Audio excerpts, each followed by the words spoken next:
Today, I'm gonna go through 8 of the absolute best areas to live in Kansas City, and I can almost guarantee you that you have never heard of 2 of these places. Number 8 is Gardner, Kansas, a small city located in Johnson County in the southwest portion of the Kansas City metro. You're about 30 miles from downtown in Gardner. That can take anywhere from 35 to 45 minutes to drive out there. Last year, I was hunting for a home with a family coming from Springfield, Missouri that called us right on this channel, and they landed in Gardner.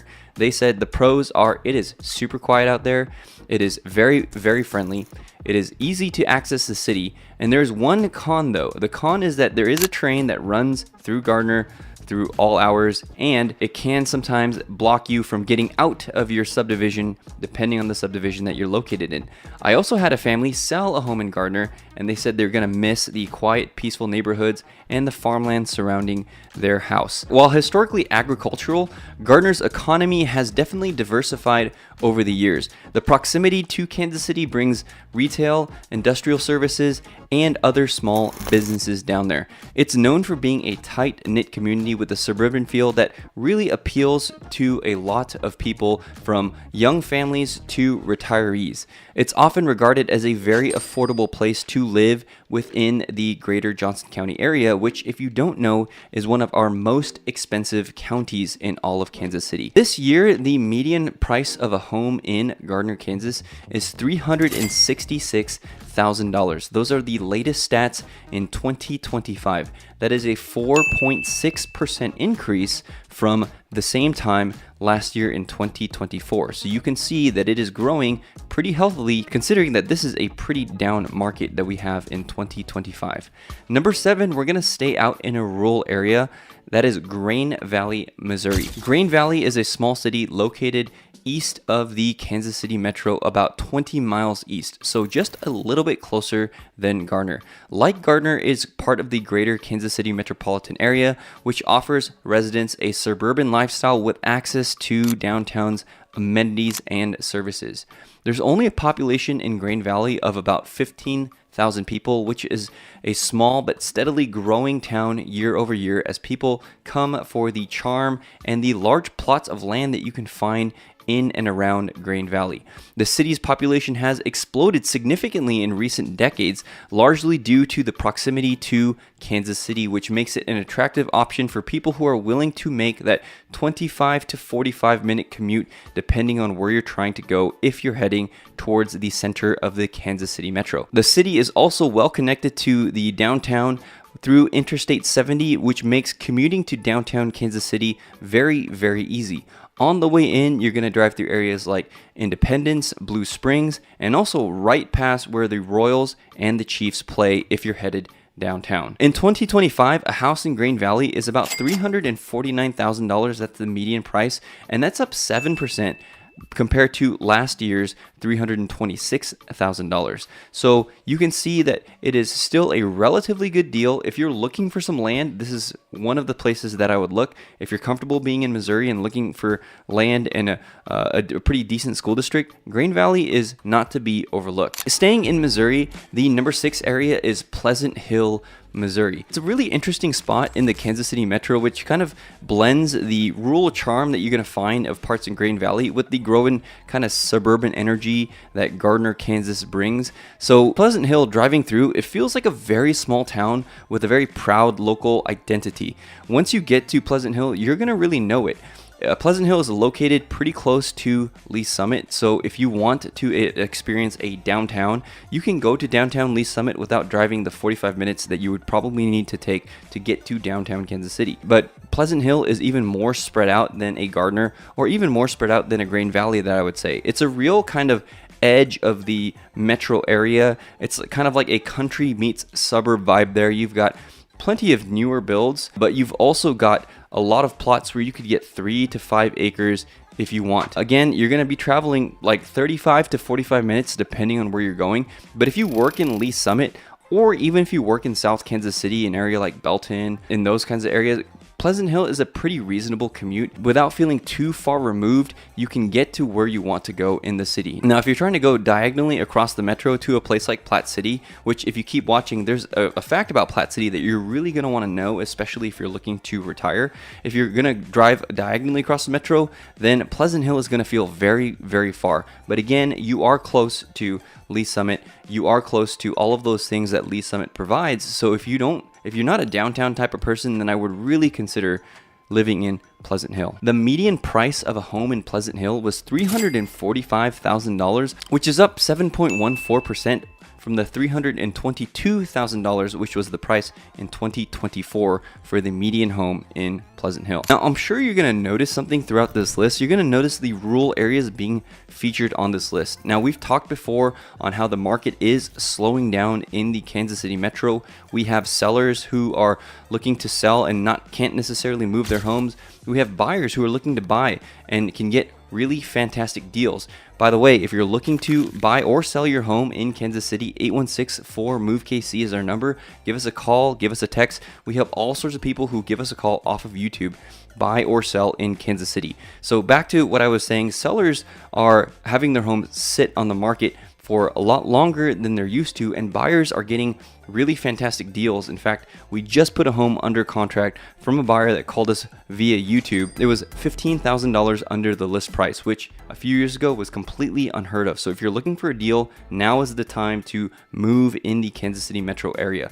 But if I were to say, if you were to design a home that would go pretty quickly off the market, then I would say that if you're located in a really desirable school district with a relatively decently nice home sitting on at least 2 to 3 acres, that home will still move within the first week because people are looking for land, people are looking for acreage, people are looking to be in these rural areas where they can kind of experience all the amenities of Kansas City but still be far enough out away from all the hubbub of the city. The rural areas are really growing a lot. As we look at these areas and we compare them year over year, you see that some of the urban areas are not necessarily holding their value as well as some of the very rural areas where you can get some land. Now, moving to a less rural area in the Kansas City metro, let's talk about Edgerton, Kansas. Edgerton is about as small town as it gets in the Kansas City metro, but you're not going to necessarily find a bunch of land out there. You are going to find a bunch of farmland surrounding it,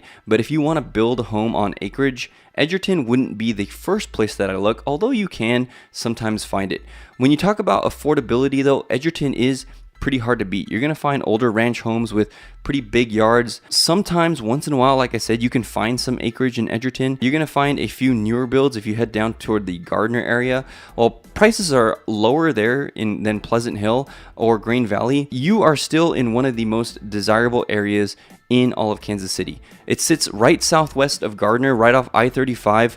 It's about 45 minutes to downtown Kansas City, 20 minutes to Olathe if you're going there, and only about 10 minutes to Gardner if you're going the opposite direction.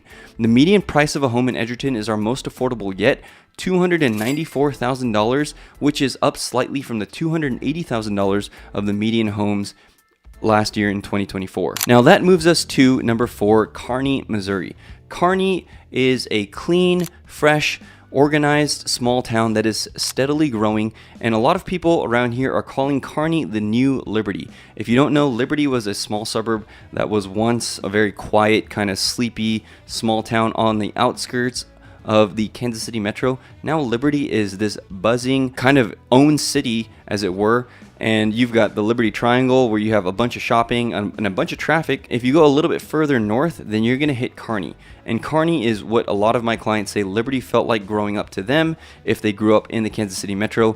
And in Kearney, you're probably the closest to downtown Kansas City. You're 25 to 30 minutes away to downtown Kansas City. Kearney's it's similar in size and personality to Pleasant Hill, but I would say there's a little bit more going on in Kearney than there is in Pleasant Hill. Green Valley is more kind of like more rural. Edgerton is kind of more suburban, and so is Gardner, but Kearney is kind of like a good mix of it all. It's really peaceful. It's got its suburbs. If you want a new build, you can get something in Kearney, but if you want to go outside of Kearney and you want to find like 5 acres, it's a great place to look. It is going to be expensive though, because Kearney is going to be one of the higher price areas on this list, and it's grown exponentially year over year. In 2025, homes in Kearney, the median price of a home in Kearney, it was $440,000, which is up 16% from the $378,000 of last year. There is a lot of new construction in Kearney, which drives that up. There are a lot of custom built homes on acreage too. So if you're looking for like an estate type lot, building your, really beautiful custom build on it, Kearney is a great place to look. Another thing that Kearney has going for it is fantastic schools. If you want the culture of like Friday night football, community events, a lot of family owned businesses, then you are going to like Kearney because it's also located in the Northland. If you want to go anywhere else in the Northland, it's going to be pretty accessible. Whereas, Green Valley and Pleasant Hill are going to be kind of tucked away in a corner of the metro. Kearney is also in a corner, but just somehow it feels a little bit more interconnected. Maybe because I-35 runs straight through Kearney. Number 3 is an area that I admittedly don't know as much about as I would like to. Only sold one home in this area, and that is Peculiar, Missouri. It's about 30 minutes directly south of downtown Kansas City. It's about 20 minutes directly south of where I am. It's a little town with a strange name, Peculiar, Missouri. It's one of those places that the first time that I heard about it, I was like, where are you going? You live in Peculiar, you're going back to Peculiar. But a lot of people, once they visit and once they move there, they never want to leave. They realize that even though the name is weird, the town isn't itself. It's a really down-to-earth, affordable, and quietly growing towns in the southern part of the Kansas City metro. Peculiar is just south of Belton, and it's probably one of the closest areas that you can get outside the Kansas City metro or outside of Kansas City where you can feel that kind of classic Missouri small town vibe. You've got older homes, you've got a community that is really tight knit. It's way less polished than Kearney. It's probably a little bit more rural than a Green Valley, and it's not quite as like active as a Pleasant Hill, but it's the kind of town that you go, there's like one diner, there's like one shopping place. It's pretty friendly. From the one house that I've sold in Peculiar, I called them and asked them about this video, and they're like, yeah, it's pretty cool. Like, we like it here. We wanted to be out here. We wanted to be in the Raymore Peculiar School District, and so we decided in this area. And so far, our neighbors have been friendly. It's been a pretty cool place to live. They actually bought a home that's on an acre, and they said, hey, we really like the land. Really no complaints about Peculiar, Missouri. But the numbers show that it is growing pretty aggressively. This year, the homes have gone up 17.63% to $419,000 as a median price point in Peculiar. That's up from $356,000 in 2024. So with all that development expanding the metro further and further out, Peculiar is an area that's poised to really benefit from a lot of that growth. Now remember, number 1 is the fastest growing area that I could find in the Kansas City metro, but number 2 is an area that there's a ton of amenities that I simply did not know about until I sold a home there.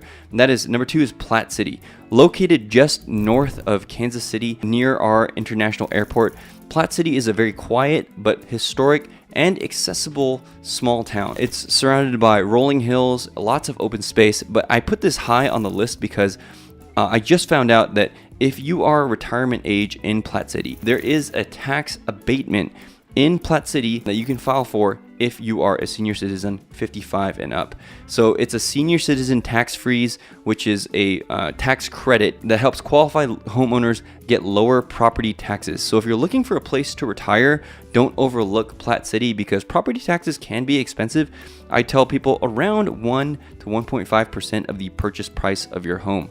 So just like Peculiar is on the future of the south edge of the Kansas City expansion, Platte City is on in the future on the north side of the Kansas City expansion that benefits a lot from the brand new airport. I have plenty of people who are working at the airport who want to live in Platte City because of the ease of commute.